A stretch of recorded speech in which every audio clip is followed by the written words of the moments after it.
Hi, and welcome to Let's Grow. I'm Linda Kelly, your host, and I am the founder of the Kelly Mental Health Foundation, which is a Thunder Bay-based nonprofit organization.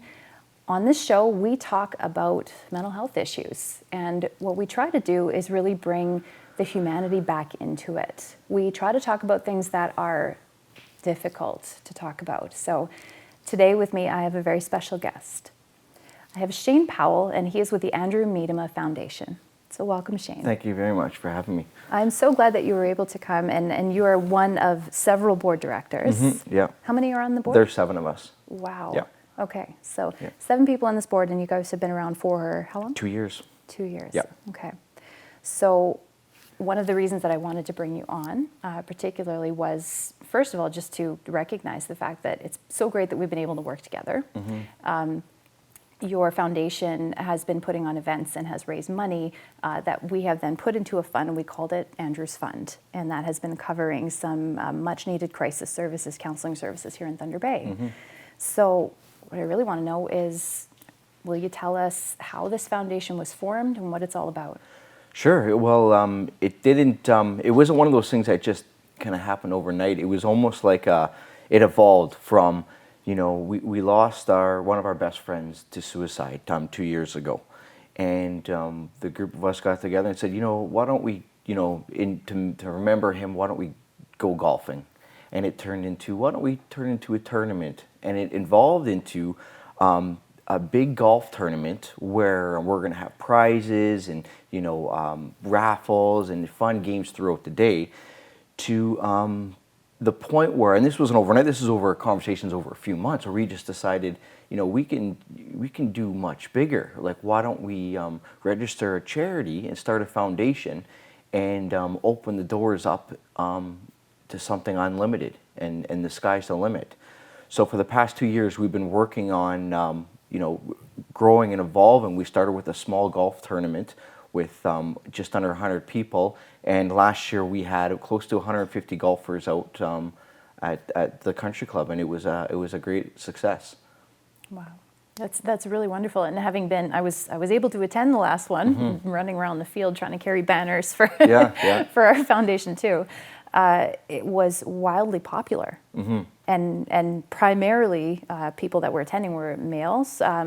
It seemed like you really wanted to raise their awareness mm-hmm. of the impact of suicide. Yeah, and I wish we could have 3 or 4 golf courses, because when we posted, you know, registrations open, it filled up in 3 days, 3 to 4 days, where we had an influence of, like, you know, of people and people in the community reaching out, wanting to sponsor the event and to make it a success. The city of Thunder Bay really stepped up and came together for us for a cause, and a cause that isn't really recognized in Thunder Bay that much. So we took the bull by the horns and tried to raise awareness as much as we can to everybody who attended, in many ways, and raise money for that can stay in the community, that can really help out people. Mm-hmm.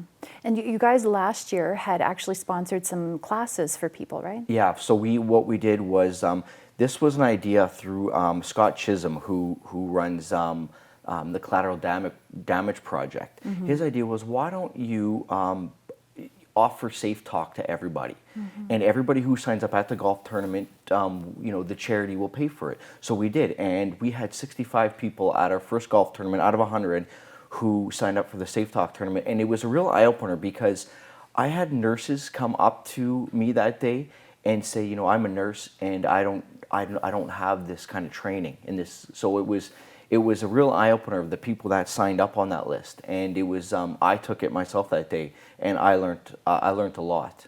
Wow. Yeah. That's incredible. Mm-hmm. And I mean, personally, I work in the mental health field, and sometimes it becomes a bit of a silo where you think everybody knows this stuff, right? Everybody should know that if someone's going through a hard time, you don't say, you're fine. Right. You know? Yeah.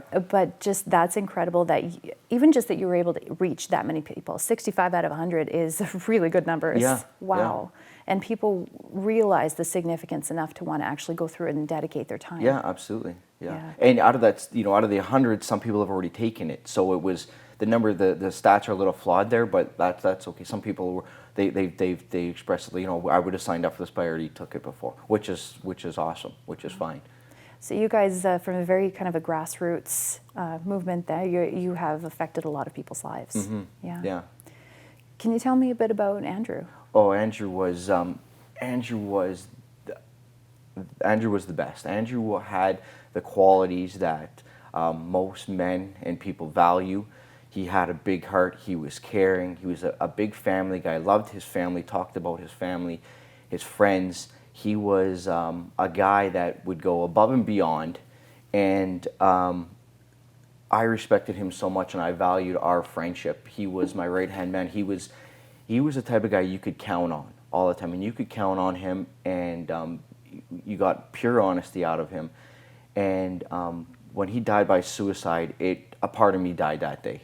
That was really, really a life changer, and it was the stereotypical. You know, I didn't see that guy. Never thought in a million years. If you could give me a list of 100 guys, he wouldn't even be on that list. But it basically changed. It changed the way I look at mental health. I look at the world. I look at my friends. Andrew's family. He's got such a big, loving family, and I feel really, really bad for them that they had to go through something like this as well. Mm-hmm. But yeah, it was from that day we decided that we needed to try to make a change in Thunder Bay and see if we could, you know, save some lives. Yeah, that's amazing that you're able to, you know, take what a horrible tragedy, mm-hmm. and take that and make something positive out of it. Mm-hmm. And you're right. Like I hear that a lot with people that actually do complete suicide. Is we never saw it coming, mm-hmm. and you're saying he had seemingly everything, mm-hmm. and he was just so happy for the most part. Yep. And I'm curious then if you ever felt like maybe he wasn't sharing, or there was more going on, and he maybe couldn't share that with you guys. Like, that's what ended up. That's for sure what happened, because we had heart-to-heart talks. But there was never a sign, and I think about back often, there was never a sign to think that he was in any sort of distress. You know, we all have our bad days. We all have our bad days where we put the phone away or we disconnect. We all have our bad days where we're stressed out and we want to go to bed early.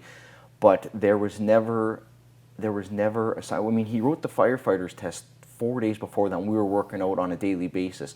So as far as his physical health, he wanted to be in the best peak physical shape ever. We were working all the time. He was worried about his diet, protein shakes, that kind of stuff. But there was something going on behind the scenes that he didn't show.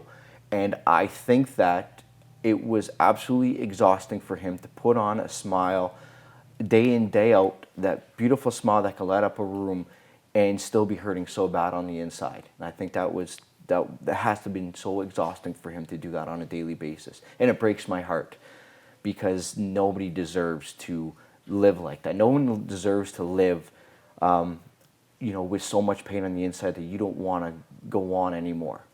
So I feel really bad for him. And if I could talk to him right now, I would just tell him that I'm sorry that he had to go through that pain. Mm-hmm. It seems too that you're identifying with this work. So many people that are going through similar things and hiding it. So I'm so glad that you're raising awareness. This is a really, really important thing. So we're just going to take a short break, and when we come back, we're going to talk a little bit more about the state of mental health services here in Thunder Bay. Stay with us.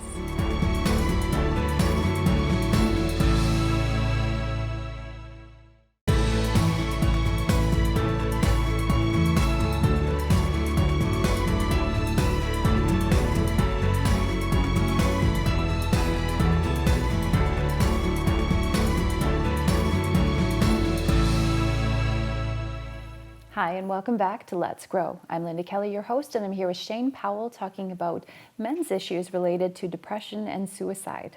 Hi again. Hello. So one of the things that I wanted to ask you about was what you have learned about the state of mental health services here in Thunder Bay, considering that you've lost a friend, but you've also just been more aware of what's going on. Yeah, I personally didn't realize, you know, how many resources there actually are out there. I didn't realize, you know, that you could, you know, if you're feeling so depressed, you could go just to the hospital in itself. And talk to the ER staff. They have a mental health unit there, and they will guide you. They will assess the seriousness of the situation, and take action. And if it's to the point where they feel that you're in a state that you could be harming yourself or harming someone else, they will keep you there, and you will be on monitored by the mental health team, by a psychiatrist. And I didn't know any of this up until Andrew passed away. I didn't know part of the I didn't know how expensive it was for therapy. I didn't know any of this. So as far as getting help, I think that the cliche of reach out and talk to somebody, I don't think that's that's part of it, but the other part is knowing the next steps, what to do when someone does reach out to you. What do you do? And that was because from if I was to go and if Andrew told me at that time that he was suicidal, I would not have known what to do as his friend.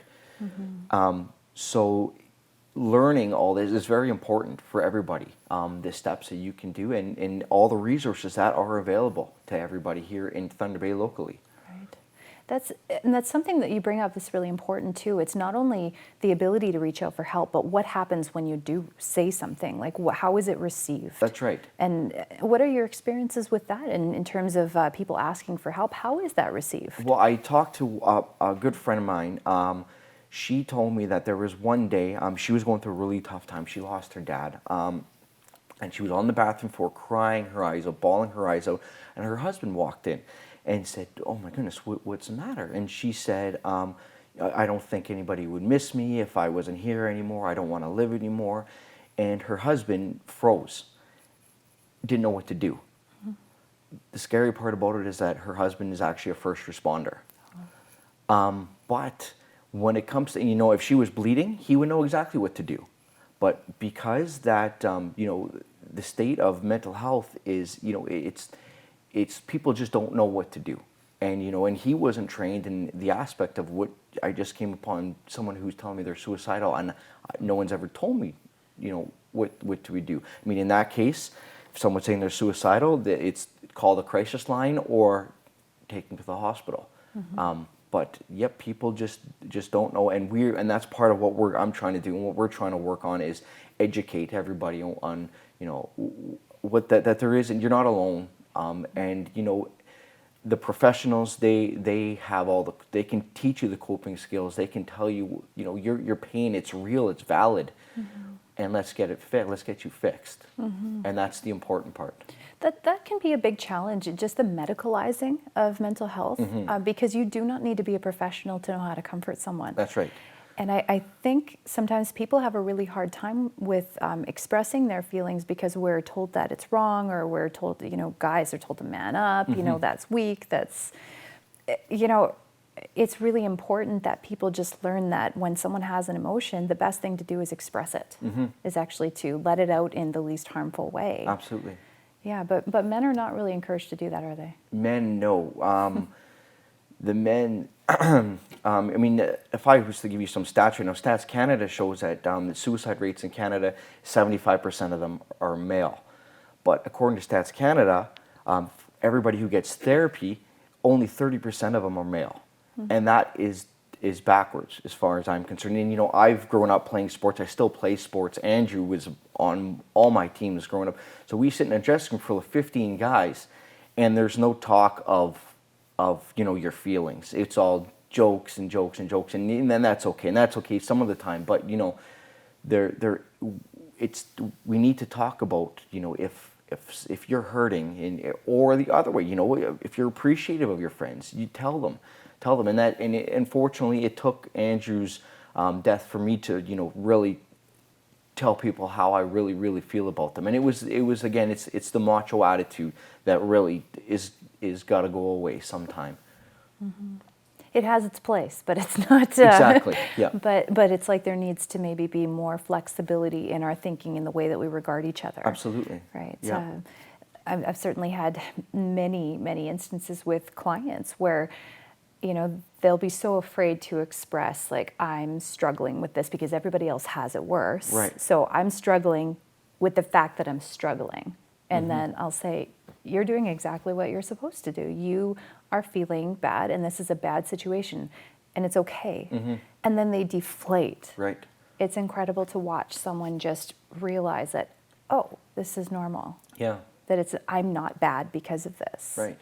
Yeah, we do that to each other. I think it's like we have this thing, and then we put guilt on top of it and Right. shame on top of it. It makes it 10 times worse. Absolutely.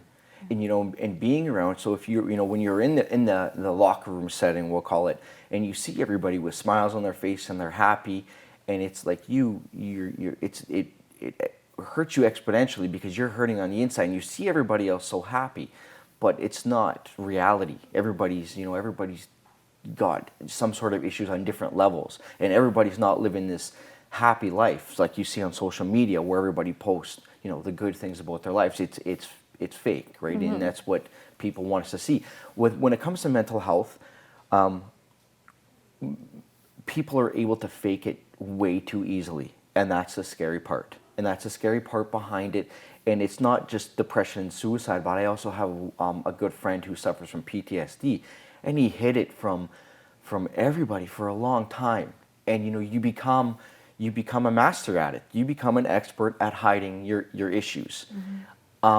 But it eats away at you on the inside, and that's why I stress you need to talk. You need to talk, but you need to have the coping skills and how to get there, and how can we get you the help that you need. Another thing is that when you're suffering, it's time to own it. It's time to let the guard down. The honesty has got to come out. Owning your feelings, and that's the only way. If you're going to keep the guard up, it's not going to work. You can't get, like, we're all adults here, and everybody's going to make their own decisions. But if you need help, it's very difficult to help you if your guard is up and you keep, if you're not going to be honest to yourself and those around you. Right. So it's troubling because the onus is then on the person a lot of times that is suffering. Absolutely. So it can be very difficult to let their guard down when they are so hurt. Yes. That, they might feel like they'll be destroyed if someone does take it wrong or someone makes fun of them. Absolutely. Yeah. So it's really difficult, and I would never want to minimize what it is that people go through. Certainly, we encourage people to talk and to be open and to reach out for help. But again, it's also about how it's received. So maybe what we'll do is we'll just take a short break, and when we come back, we're going to talk a little bit more about how people can help the person who is hurting by receiving that information the right way. Stay with us.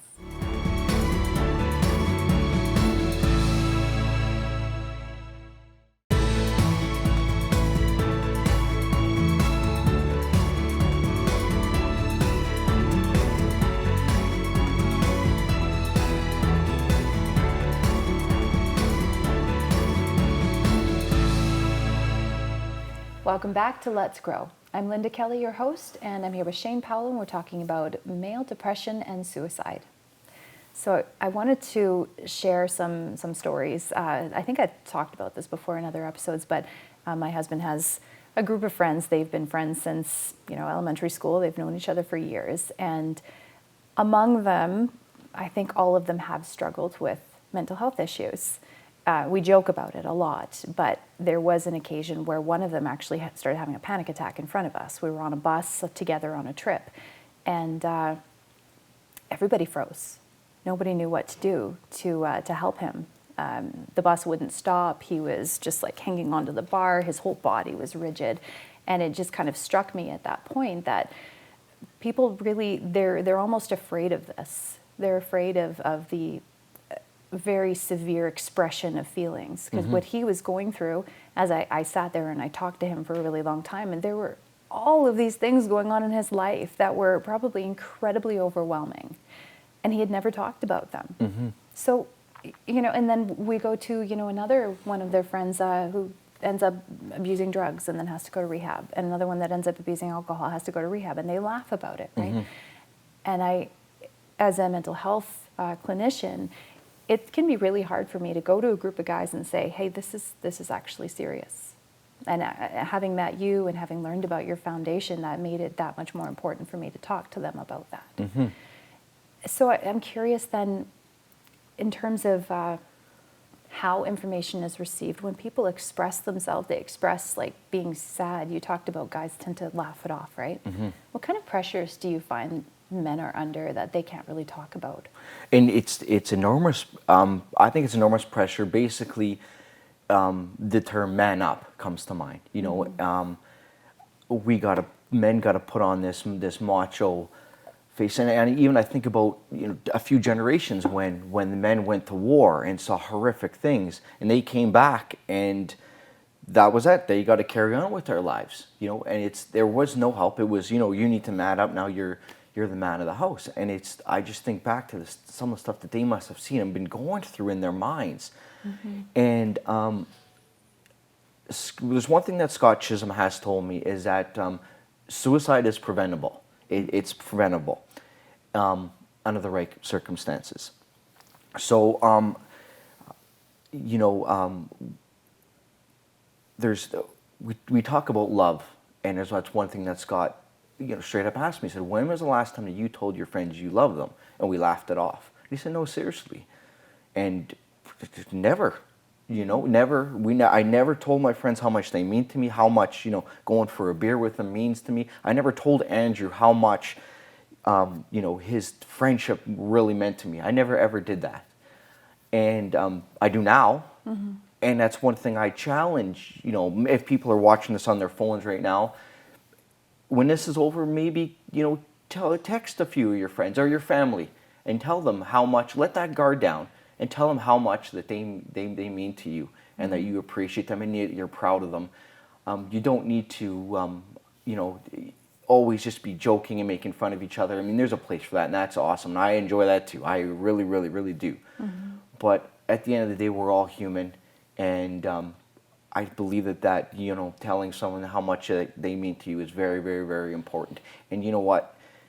If someone's down, maybe that's the message that they need. If someone's having a really bad day and they get a message saying, you know, how much that they are loved, maybe that'll pull them out of that bad day, or start a conversation that can help them. Yeah, in that way, you're identifying yourself as a safe person. Absolutely. Right, you're not someone that's going to make them regret taking that guard down. Absolutely. Yeah, I've read so many stories about just someone that gets a text at the last minute. And that saves their life. Someone that just happened to talk to someone, and that was it. That's right. Yeah. Yep. It's really important. You know, another thing that Scott has told me through Safe Talk is, don't be afraid. If someone is really, don't be afraid to ask them if they're thinking about suicide. People get the notion that, oh, if you ask them, oh, they're thinking about, are you thinking about suicide, that'll put that thought in their head. It's not. It's already there, and it's a blanket yes or no answer, and you can react in certain ways. At that point, if your guard is down and you say yes, then now you can take the appropriate actions with that person, which would be the crisis line or taking them to the hospital, 911. Yeah. And that situation, they will get them the help that they need. Honestly, even in a therapy session, that isn't the immediate emergency thing. If most people, I would say all people, have wanted to die at some point or another, have felt completely hopeless, have felt, just on the edge, the precipice where that's it, they just don't care anymore. And talking about that should be more normalized because everybody goes through it. That's right. Yeah, and in a therapy session, if someone says they want to die, we don't panic and, grab them, bring them to the hospital. Right. And Right. most of the time we go, well, why? What makes you feel like that? What thoughts are you having that are influencing these feelings that make you feel like there's no way out? And it can become such a productive conversation and such a relief to have that conversation. There's so much pressure on people these days to just keep it together. Even men are expected to be the earners, to be the, the family man as well as the earner, the person that keeps the house together and is able to do everything. And I find that men too, they're afraid to be embarrassed by something. Yeah. And I don't know what it is with men and relationships. It seems that like when a relationship ends long term, men seem to really take it hard and hit rock bottom. And again, there's ways. There's coping skills, lots of tools around that. But especially embarrassment, if someone was arrested or in a bad car accident or anything that along those lines, that they can be embarrassed by the community.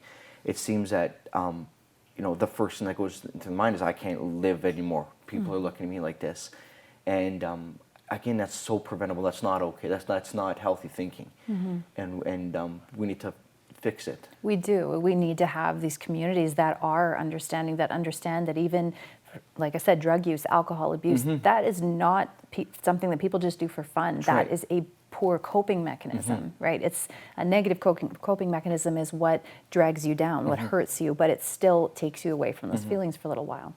So, yeah, the more that we talk about this, the more normalized it is, I think the more people are going to get help. So I really appreciate you coming on the show. No, thank you very much for having me. It's such an important conversation, and I'm sure we'll talk again soon. Yes, very good. Yeah. Thank you. Thank you again. Thanks for watching.